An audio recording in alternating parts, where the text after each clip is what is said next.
Well, hello. Today we're going to talk a little bit about Variable Settings Wizard in Simplify 3D. It's kind of been beat to death, but I'm going to use it to try and help with some bed adhesion problems. So if that's something you're interested in, be sure to stick around.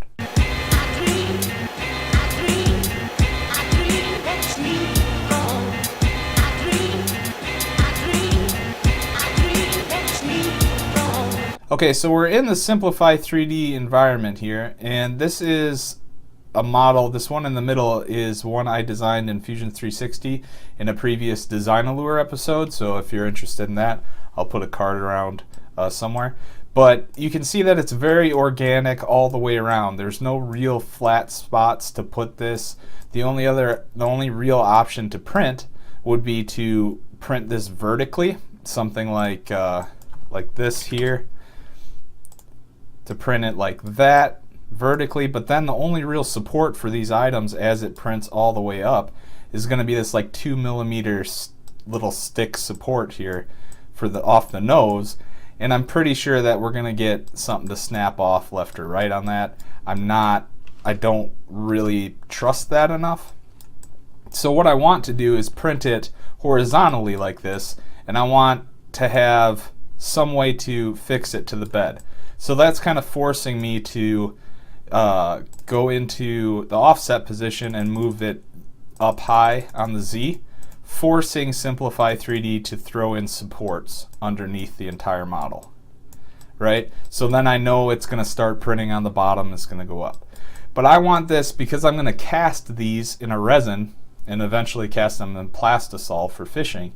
I want a very high resolution, so I'm going to print at 0.08 millimeter layer height on the ANET A8. But I have set the ANET A8, the auto level sensor, to be at the kind of standard 0.2 layer height, where it's really set to about 0.16 millimeter layer height, so I can kind of get a little bit of a squish onto the glass plate. So that means I'm actually twice as high on my first layer if I start with the 0.08 layer height at the base. So what we're going to do is we're going to try and set the first couple layers that will be printed as 0.2 layer height, and then the rest where it actually starts to hit the model where we want the higher resolution, we're going to set that to 0.08. So when it stacks on the 0.2, then our high detail will come in when it actually starts to hit the models. Because all this space here horizontally has to be filled up with support material. So we're going to go to variable settings. Let's do tools, variable settings wizard.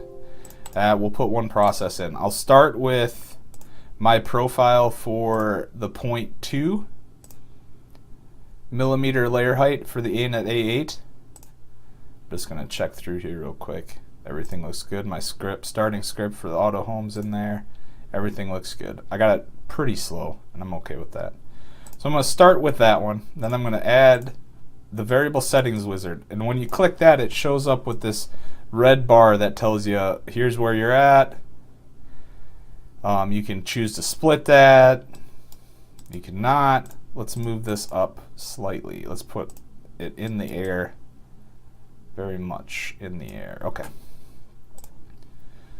So you can see where that red line is, and that's going to split your model, right? So what we're going to do is we're just going to split it right at the base at this 2.1 millimeters. And we're going to add location, and we're going to split process. So now what that has done in Simplify 3D, if you go under Advanced, it says stop printing at a height of 2.1 millimeters on our 0.20 layer height process, right? So then we go into here to our second process that it's split in half. We go to Advanced, and that says start printing at 2.1 millimeters. So what I'm going to do in here is I'm going to set what I want my models to actually be, right? So I'm going to go, I'll just pick my 0.1 model height. Well, that's super annoying. But we're going to do a start printing at 2.10 because it reset, because it's not the actual split process. But at least the split process gave us, the variable settings gave us the ability to know where that split was. So it was 2.1 millimeters. You can also do that if you preview, but it's pretty simple to do that as well. Or the alternative to this, instead of switching to another profile, is I could have went back through that and fixed all of these to what I wanted. It's just easier for me that I already have a profile. I don't need to, switch the layer height and all of that stuff. Switch to a new profile. Make sure my temperatures are good. We're starting to print at 2.1 millimeters. We're going to generate support, because we will generate support on the other one as well. I'm going to bring the support pillar resolution down to like 1. I'm going to bring the overhangs down a lot. I'm going to go like, oh, I don't even know. Let's just do like 10 degrees. I want as much support on this model as possible. The support infill percentage, I want quite a bit, just because it's going to go up so high. Let's say 40% in infill percentage. So that means it's going to be 1 millimeter support resolution. Let's do 2. We'll do 2 millimeter support resolution. So they're going to be 2 millimeters wide, and then they're going to be really stacked in there. So then, yada, yada, yada, yada, yada. We don't need that on this one. Say OK. Then we go to this one. This is our first one now. So this is going to be from 0 to 2.1 millimeters. What I want to do here is I want to use a raft, and I hardly ever use rafts, like hardly ever. But I need this to adhere, and I need it to stick there, and I need something for the print above it, right, for the supports to go up to the model. So I'm going to use a raft. I usually don't, but I'm going to use a raft. The other option you could do with this scenario would be to create just a small like 0.4 millimeter block to put under there, so you could get away with not having the raft. But that's essentially what the raft is doing for us anyway. So I'm going to go 2 base layers, 3 top layers. I'm okay with that. It's going to take a little longer, but that's okay. Raft offset from part. The part's not really going to be on there, so I don't really care. I'm going to bring my separation distance down. I almost want it molded onto that, so I'm going to bring that way down. The raft offset, let's bring that down too. We'll go to like 1. And then top infill, let's make it a completed raft, do 100%. So then I'm going to say okay.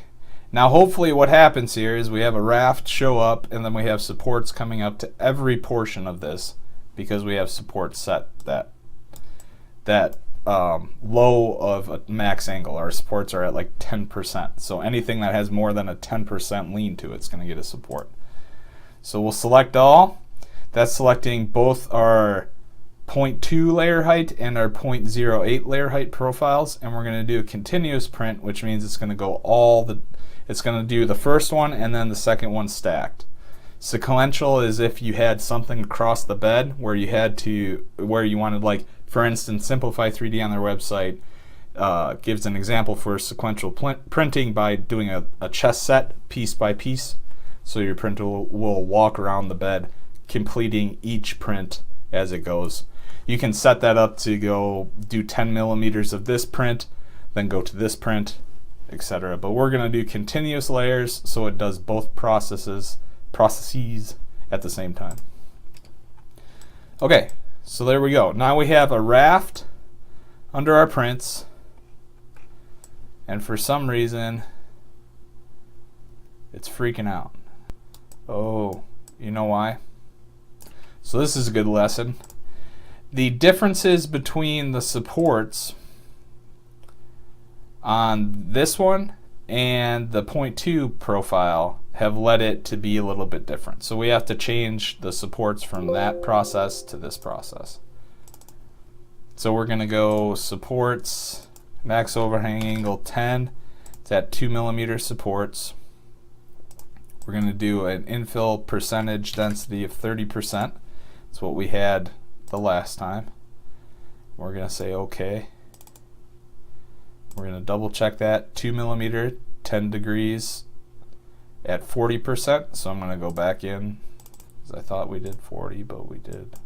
I thought we did 30, but we did 40. Say OK. Now hopefully they line up a little bit better. There we go. So now you can see as it's starting to come up here, right? You get your base layers on your raft. You get the top layers of the raft, and then you start to see the supports being printed at 0.2 millimeter layers, and then being printed at 0.08 millimeter layers. And that continues all the way up through until the models are completed. So there we go. Hopefully that helps with our bed adhesion, and hopefully that helps you out with bed adhesion problems, especially with complex models like this. Is it going to turn out the best? Meh, you know, I don't know. It depends on how that filament's going to want to be supported and actually print being supported. But I'm hoping that this at least keeps it stuck to the bed, and I'll be able to see a completed model and see if it actually works. So if you enjoyed this, possibly consider subscribing. Love to have you a part of the community. And keep your amps up and your filament dry. Well, it looked like the plan worked. We'll see how it comes out. Should be good.